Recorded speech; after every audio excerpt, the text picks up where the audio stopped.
Hello. Hello. Alrighty. What do we got going on out here? What's that? We are at Emerald Coast Motorsports, and this thing is ready. Basically, the deal is that they totally rebuilt the engine again, just to make sure that there was nothing outstanding, no possibility of any other problems with the engine, which is pretty awesome. And now it basically has like no gas in it, and the battery that's in it is apparently not that great. So we're trying to see if this car will drive up on the trailer, if it will start. And the clutch needs to be bled, so it has about this much travel in the clutch, which is awesome. Basically goes straight to the floor. And the brakes still have yet to be bled as well. Yeah, that's the other. What you looking at? Oh, that's the...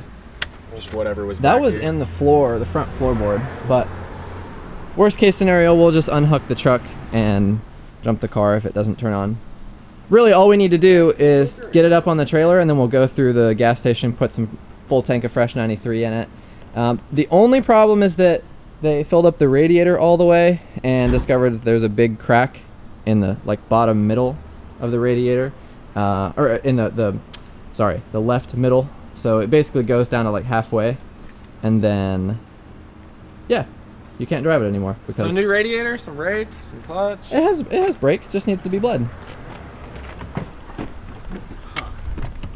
Oh yeah, that is. There's like no clutch travel at all. Doesn't start.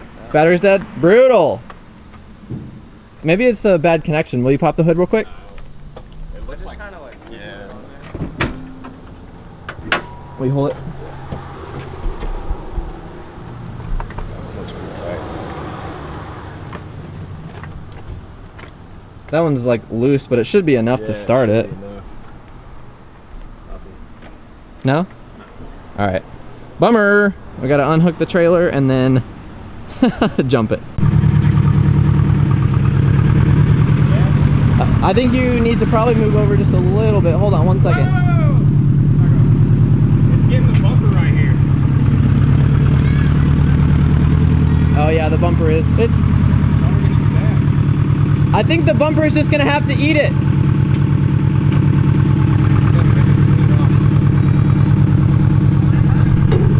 Oh dude, it's gonna rip it off. Go up a little bit.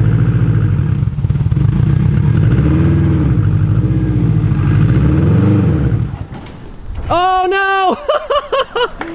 Nice. Oh, it's dead again? Uh-huh. Brutal, so you get like one shot. Yeah. That sucks. As you can probably tell, it has gotten significantly darker, and this is attempt number 3.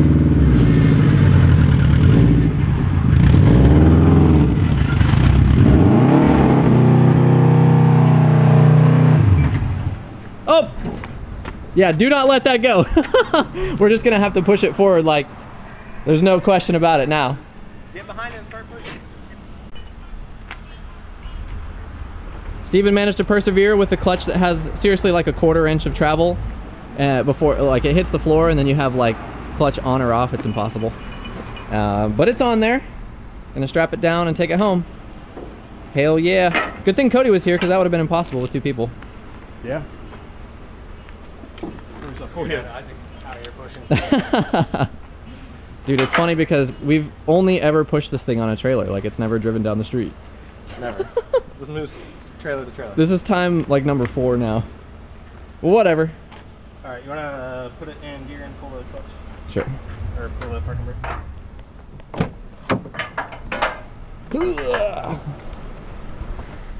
The lights come on, which is so funny. It's like the battery just has like... Barely enough juice. Yeah.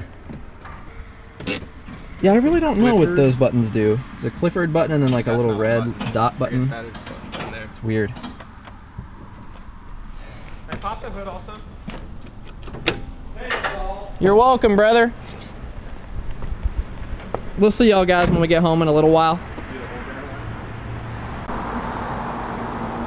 Our first stop, the gas station, because it basically has nothing in it. I actually don't know if the fuel gauge works on this car. Probably doesn't. So we finna find out. Look at how good this bitch looks in the glistening fluorescent light of this gas station. I'm pretty excited. Shout out to Sunoco.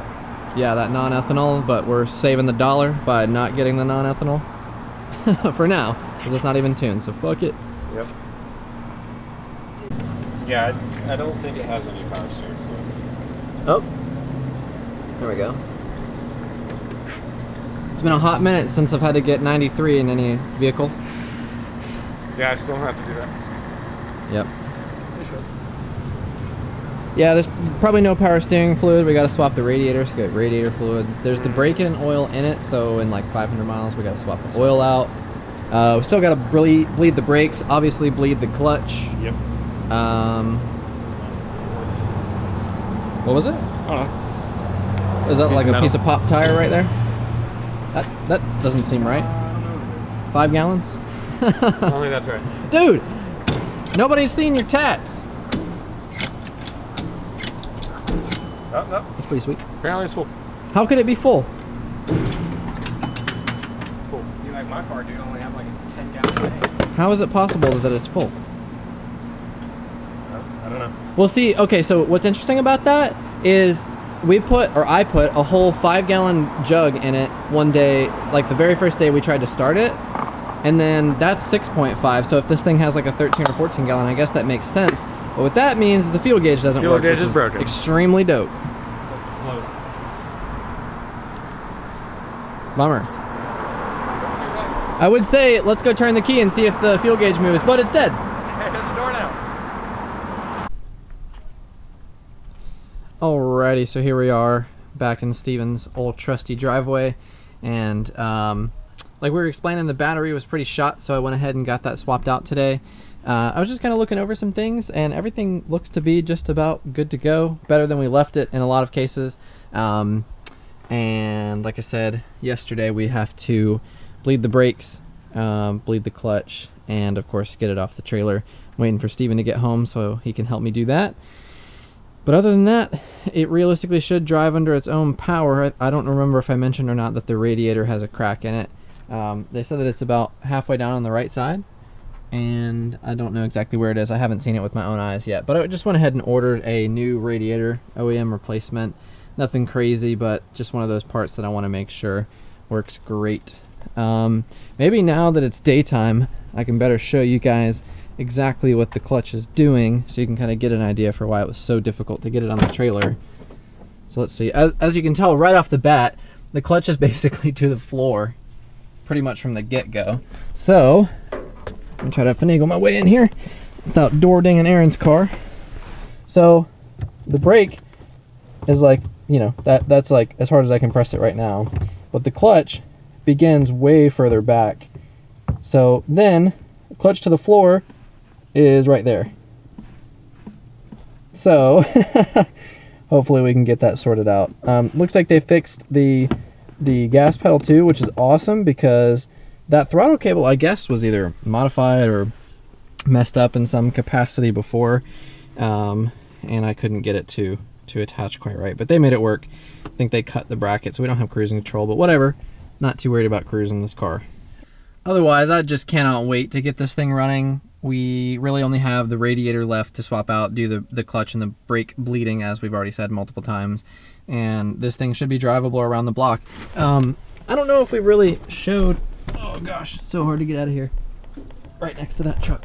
I don't really know if we've showed the state of these tires, but now that it's up on the trailer, it gives a good opportunity to do that. Basically inside of all of the tires is pretty bad, and I'm pretty sure the reason why is because the dude put some different coilovers on it, or suspension, or whatever this thing has, before we got it, and didn't do any alignment or anything like that. But that's fine. Like I've said before, we intend to replace the suspension and the wheels and tires both. So I have the new headlights in the house, so we got to get those swapped out. That'll be pretty easy. Got some new windshield wipers in there as well. I don't know, I think actually I'm pretty sure the taillights work, which is cool, so that should be no problem at all. Got to get a license plate, get it registered and insured and all that, but that's easy peasy. And then eventually we're gonna get the windows tinted properly, get that window tint replaced. I guess I got to look at the windshield too, because there is those BB holes, or bullet holes depending on who you ask. Those BB holes in the windshield. I think you can get away with one chip like that in Florida, but I'm pretty sure any more than one is not okay. So got to try to get that taken care of. But otherwise, she is home, and I couldn't be happier. I'm really excited.